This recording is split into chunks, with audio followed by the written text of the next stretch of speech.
Greetings, Groaners. Here we are again with another special in a third of the lineup. This one, of course, is episode 107, dedicated to Remembrance Day.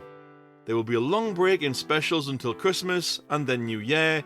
As the episodes roll on, we may start including other international holidays or special days, for example, Earth Day, or maybe Thanksgiving. We'll see how things go. We will be very patriotic during this episode, so apologies to anyone who doesn't approve, but this podcast is hosted by a British guy. Yep, hi, Mystery is British, for those who didn't know, and the podcast itself lives on an American website, aka Podbean.com, thanks Podbean. So just like it was in World War II, we'll have the UK and the USA working together to bring you this podcast.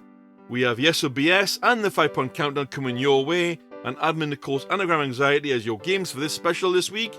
Admin Nicole has also sorted out facts about those who've always got forgotten in conflict. Animals. So her facts are all about animals that served during World War II. They'll be popping up throughout the episode. Lastly, we will try to make everything related to World War II and the other conflicts in history. Well, not all of them, but some of them. And other poppy-related events, but this isn't always possible, so do excuse us if some areas go off script or on a tangent, so to speak. I'll start us off this week with my groans. I'll be having a 4-piece of groans today, as it is warranted and I couldn't fit them into 3. Poppy wearing. This is a constant gripe of mine. Not about wearing one, but about those who disagree. There are those out there who feel the poppy shouldn't be worn. I'm sorry, but I like to honour those who fell and who fought to preserve my future way of life. If you come to me demanding I take it off, you can quite clearly jog on. Talking through the 2-minute silence. We live in modern times, I get that, not pre-war times. So I think some people tend to forget that we take 2 minutes out of our day on the 11th hour, on the 11th day of the 11th month, to honour the fallen with a simple 2 minutes of silence.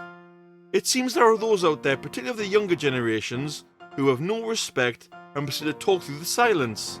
I understand that some jobs cannot honour the 2 minute silence, such as a surgeon in the middle of an important operation, but for others, it is just 2 minutes. Observe it and please pay your respects. Conflict itself. Humans. We never learn. All the bloodshed and pain and hurt and loss of life. For what? In some cases, it is freedom from tyranny, such as World War II against Hitler and the Nazi regime. In other cases, it is simply for greed or to force people away from land that is rightfully theirs, such as the Indians being forced off their land by the first settlers in the USA. It's documented, so it's history. You start to wonder if worldwide peace will ever be a thing, but it will take a worldwide disaster or possible invasion of some alien force to make us come together. But once we get through that, we'll just be fighting again afterwards. I mean, look at COVID. COVID put a stop to nearly everything. COVID passed, and we're back at it again. Never learn. Forgotten soldiers. When fighting a war, of course you need soldiers. And these brave souls go over to wherever they are sent and give it their all. I'm talking about dads, mothers, sons, daughters, sisters, brothers. As long as they are fighting for the right reasons, I agree. But in a lot of cases, such as the Vietnam War, these soldiers came home and were treated horrendously by their home country, and many became homeless and were forgotten about. In these cases, these soldiers should be loved by their country and treated medically and housed for free by the country they represent. It angers me still, even though I wasn't alive, about how those who fight are sometimes treated with great disrespect, and this goes on through history. It's just a repeating circle. But that's my groans rationed out and ducking for cover for this week. But later on, we have an audience groan rolling in from one of you out there, and I'll let you on a little secret. It is my dad, Mystery Senior.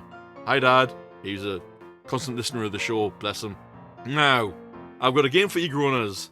It's our first game of the week, and it is Yes or BS. And of course, it is themed World War One, World War Two, and other things. So here we go. Are you ready, those listening live? Of course you are. Those at home, groaners, are you ready? Are you? Are you? Yeah, you are. Right, here we go. Round 1, World War Two. And I realise that I've done these in the wrong order. Do forgive me. Round 1, World War Two. Option A. The Second World War lasted for 6.5 years. B. The Battle of Stalingrad is considered to be the bloodiest day of World War II. Or option C. The first soldier killed in World War II was Polish. Go Gunners Live. Pick your one that you think is not BS. Gunners at home, you do the same thing. Unpause when you're ready. What answers have we got for those playing along live? We have A's flying in and B's flying in. Okay, any more? Any more? Oh, there's a C as well. Okay. Moving on. Round number 2. World War One. Option A. 10 million horses and 6 million other animals were killed over the course of World War One. B. The Battle of Culloden was the longest battle of World War One. Or C. The Vimy Ridge Memorial is a preserved part of a World War One trench. Go Groaners Live, same as before. Groaner at home, you do the same as before. What do you have, Groaners Live, playing live? Give me your answers, please. I think I may very well have stumped them. Okay. You've got a few more seconds to answer, Groaners. I'm going to have to hurry you along. Oh, one came right in there on the very gasp there. The last gasp. I got a couple of C's coming in there. A few more people put in C's as well. Okay, you're lucky, Groaners. You're very lucky there. So C's came in there. Round 3. World War One and Two combined. A. 700,000 women entered the workforce worldwide in World War One. B. In the UK alone, there are sadly no surviving soldiers left alive from World War One. However, there are 150,000 brave souls who fought in World War II who are still alive today. Or C. General Theodore Roosevelt Jr. survived both world wars. Go Groaners Live, you know what to do. Groaner at home, you know what to do. B's flying in there. A's flying in there. We're getting a repetition here. A and B, A and B, A and B. Yep, A's and B's. Any more Groaners? Nope, that's your lot there. Oh, Groaners, do you think you scored points in that game? Or did you get blanked? If you hit a BS option in round 1, you got no points. Round 2, if you scored any points in the previous round, but you hit a BS in round 2, then you now have no points. Round 3, if you were blanked at any point, this is your redemption round. If however you got hit with BS here, then you lose any points you had from the previous 2 rounds. That's how Yes or BS works. I feel like a bit of a fact now. So Adam and Nicole, send me that first fact if you please. There it is. Fact 1. In the UK, animals served during wartime as well. Those that did are honoured under the symbol of the purple poppy. A small but equally important fact there. Thanks, Nicole. We'll be hearing more from her later on in the show. As always with this show, you need to be lucky with the games, but in life or conflict, we cannot always be lucky. But now, it's time for both lucky and unlucky. Unlucky. The last soldier killed in the Falklands. Craig Jones, at the age of 20, was killed by shell fire on the morning of the 13th of June, 1982. He died, sadly, a day before the war for the control of the Falkland Islands ended with a ceasefire agreement. 25 years on from this, his parents bought the deed to a 6-acre island situated in the Falklands and renamed it Craig Island. The island will be left untouched as a haven to wildlife and will only have an engraved plaque detailing the story of Craig and the other soldiers who died in the conflict. And that is really, really touching as a memorial to everyone who lost their lives there. His parents are angels. And the lucky. Any soldier saved by a metal item in their breast pocket that a bullet bounced off or was stopped by. This happened on so many occasions during the wars. the bullet bounced off, or it ricocheted, or something else, and actually saved the soldier's life. There's lots of documented cases about this, so any soldiers this has happened to in the past, hell, even the present, extremely lucky. Now we've hit that point where I must ask the question which has plagued humanity for eons. Why, oh why? War is hell, as the quote goes, and most certainly the run-up to it, during it, and the aftermath of it leaves so much horrible things in its wake, even for those who won. To say you've won a war, though, with lots lost on both sides, including lives, did you truly win? I'd have to disagree. There is so much to patch up afterwards, and treaties, and sometimes further down the line, allies become enemies, and sometimes enemies become allies. War is most certainly a strange and destructive beast, especially if you take the possibility of a future cyber war and the looming threat of nuclear war into effect. War. I simply must ask, why oh why? But from whys now, we steer the show into a creepier direction with Adam Nicole's Creepy Corner. And her story for episode 107 is The Twins' Reflection. My name is Joe Roderick. My twin brother, Paul, died recently. He was a pilot in the war. Ever since we were little, my brother had dreamed of flying. He always wanted to soar in the sky like the birds. He never let go of that dream. I wasn't much of a dreamer though, just a lonely boy with his head glued to the ground. Not much of a life, I know, but we can't all make it big in life, can we? Yet this was fine for me. My brother protected me. We had each other over everyone else. The bond of twins maybe, yet we knew it was something more for us. We were inseparable until he started flying training. But no one was proud of my brother more than I was. Every event, every medal he was given, I was there. My purpose in life, I guess you could say, was to be my brother's biggest supporter. Some would think that's strange, but not me. Eventually, I got a job as a radio operator. I still wasn't much of a dreamer, and by then my arm had just healed up from an accident, so it wasn't good for much. It did mean helping my brother though. That was enough for me. My brother gathered information during the war, both himself and his whole team. Sometimes they would have to do more and shoot on the enemies, but the information they provided and the danger it put them in really helped them to give us an edge over the enemy. I barely got to see my brother once the war began to rage. All we had were letters and a brief exchange of pleasantries before and after every time he would land. Those times became further and further apart, it just made us look forward to it all that much more. One day, all that stopped though. Paul was on a reconnaissance mission one day. They relayed all the information they had found, but out of nowhere, Paul broke formation. Not something you should do, especially when the enemy could be anywhere. If there's one thing Paul was known for, it was his eyesight. Best of the best, he used to say. There's a group of people gathered around a church below, and just barely beyond the clouds, he saw an enemy plane, a big one, the kind that would carry bombs. There had to be at least 20 or 30 people down there, unaware of the demise that was waiting for them at any moment. A peaceful way to die, being quick perhaps. But Paul wasn't that kind of person. One of his reasons to want to fly was so that he could be the saviour of the skies.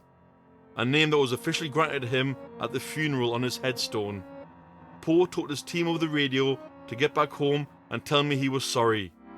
Paul saw the enemy plane just breaking through the clouds as he saw the bottom open and he knew what was coming. So Paul went full speed on his plane right into the enemy plane. Both planes blew up in an enormous explosion, and everyone in both planes was immediately killed. The people below could only seek shelter from the falling debris as they thanked the unknown hero who saved them. My brother deserves the funeral that he got, the love and admiration that he now has. I couldn't be prouder of him, even if I'll never see him again. Yet there's one thing I will have to live with for the rest of my life, and that's something that my brother deserved better. You see, there's a secret I've lived with for my entire life. I'm old now, and soon I'll get to see my beloved brother again. You're probably wondering about that secret, aren't you?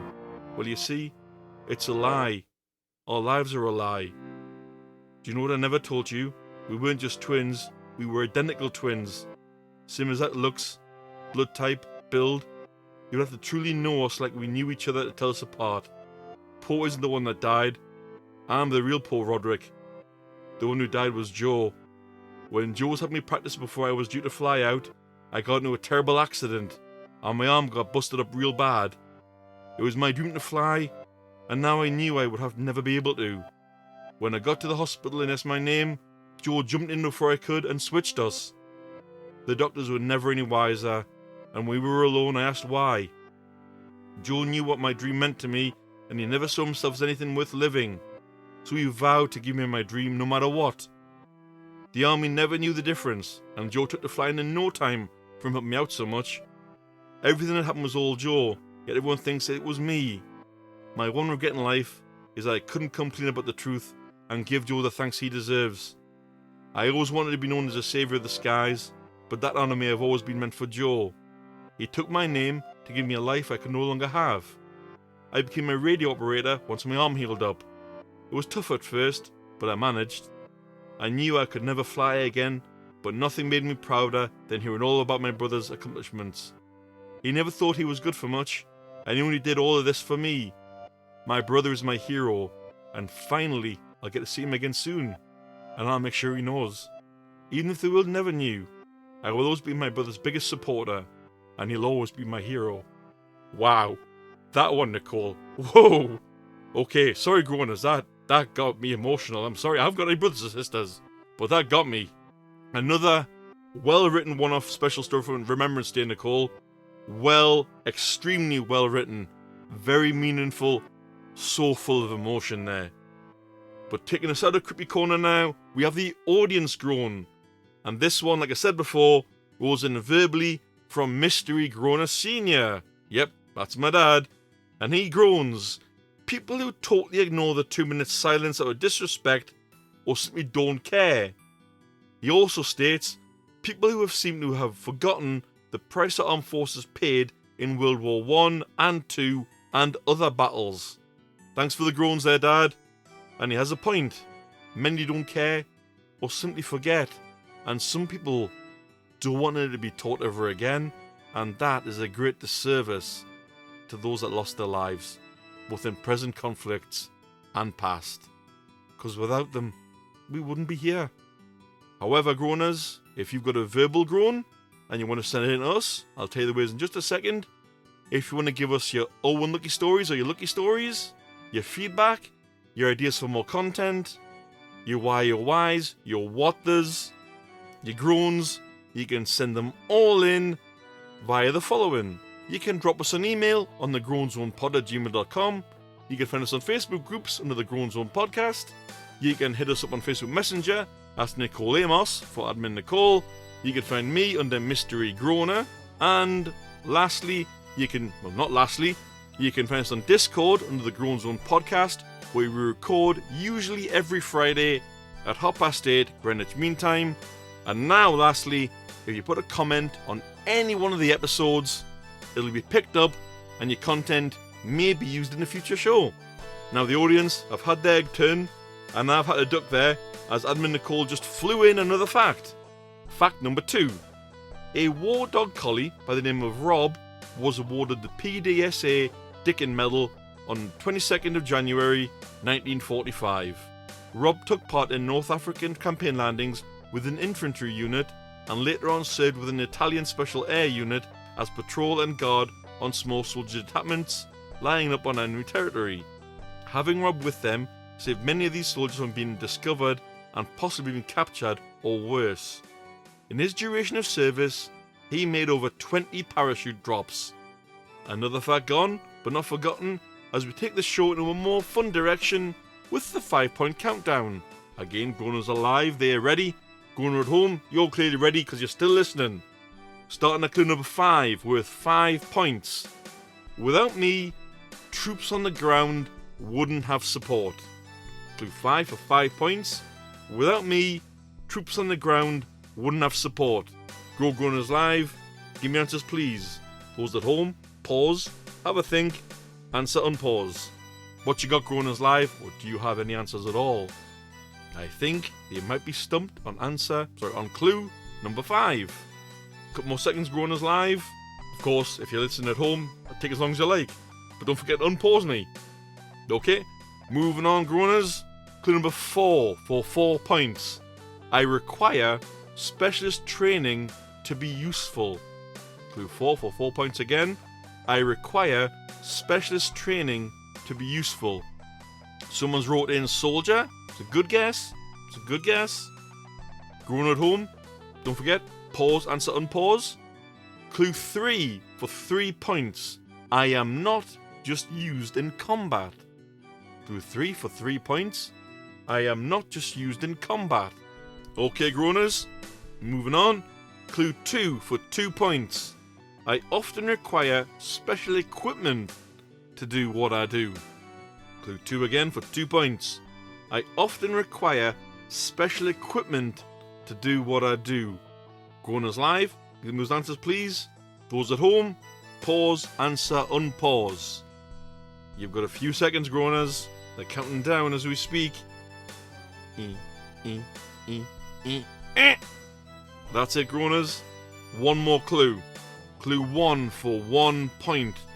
I am another name for the first episode of a TV show. Clue 1 for 1 point. I am another name for the first episode of a TV show. And I don't think I can make it any more simple for Groaners live. A lot of them are stumped here and they're not sure what I'm talking about. But Groaner at home, do you know what I'm talking about? Pause, have a think, answer, unpause. What you got, Groaners live, or do you not know? Are you not sure? Someone's put in Navy. Oh, okay. Was that just a random guess, Groaner? Okay, Navy. Again, have a think of all the other clues I've given you. Plus, what's it got to do with TV? The first episode of a TV show is not called Navy. Okay, I'm going to stop you there, Groaners. We've spent long enough on that one, unfortunately. The answer will come later in the show. And you'll find out later on where or if you scored points, Groaners live and Groaners at home. By the way, you cannot say, oh yes, I got it on clue 5, but then I got it on 1 as well, which means I have 6 points. That's not how this game works. You must get it right on 1 clue. Any changing, and you only get points if you change the right answer again further down the line. Now with another game over, we turn to our heroes of all time. This one goes out to the civilians who helped their countries in their war effort, the animals who aided soldiers during conflicts, the women of war who either made shells or did jobs their husbands would do as they were away at war. It also goes out to those soldiers from both past, that's World War I, World War II, the Falklands, the Gulf, and many, many more from history. And also the present soldiers who protect our borders and our interests. And anyone who's fought off tyranny and in some cases gave their lives to protect future generations like you and me. Without those, we wouldn't enjoy the freedoms we enjoy today, and the world we know would be very different. I salute them all as I wear my poppy as a proud symbol that I'll never, ever forget. And what they did for me, I'll never forget that either. And I'll never forget it for the rest of my life, and I'll eternally give my thanks.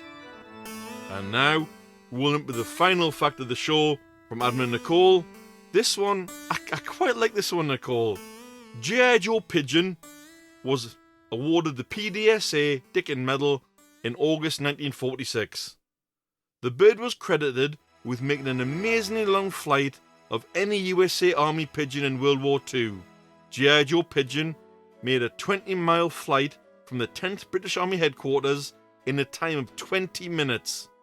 The pigeon brought a message just in the nick of time to save the lives of at least 100 Allied soldiers from being bombed by impending friendly fire. That's a brave bird, and also a fast pigeon as well. But the thing is, that pigeon will never know what it's done, or what it did do. And some animals didn't know when they were fighting during the war. They were just, unfortunately, all forgotten about in some cases. And now, Groaners, we have the game answers to see if any Groaner out there scored points.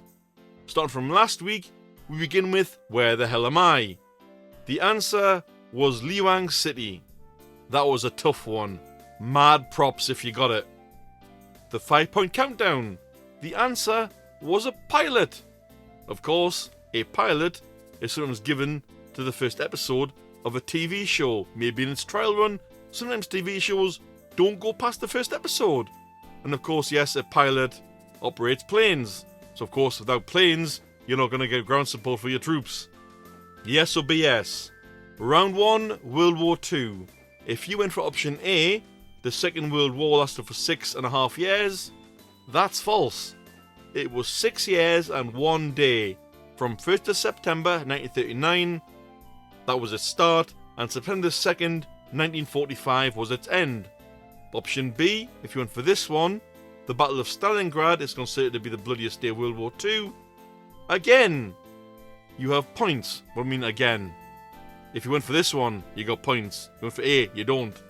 The first day of the Battle of Stalingrad, August 23rd, 1942, is widely considered the bloodiest day of World War II.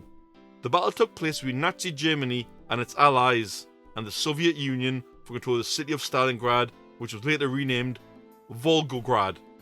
Option C, if you went for this one, the first soldier killed in World War II was Polish. That's correct. And I must apologise to both him and his family if I can't pronounce his name properly.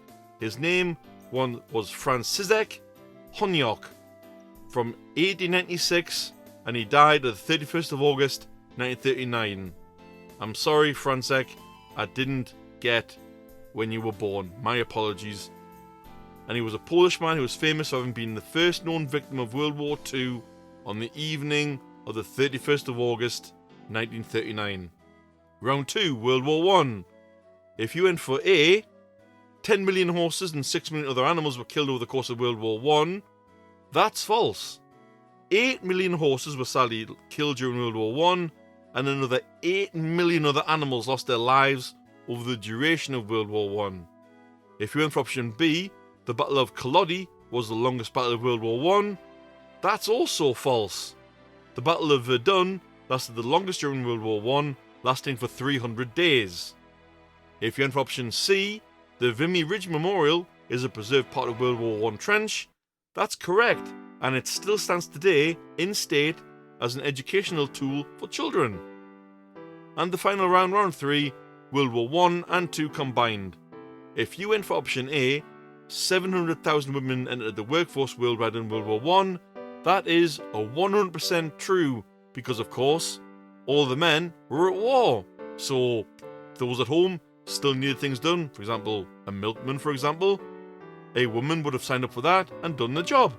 If you're in for option B, in the UK alone there are sadly no surviving soldiers left alive from World War I.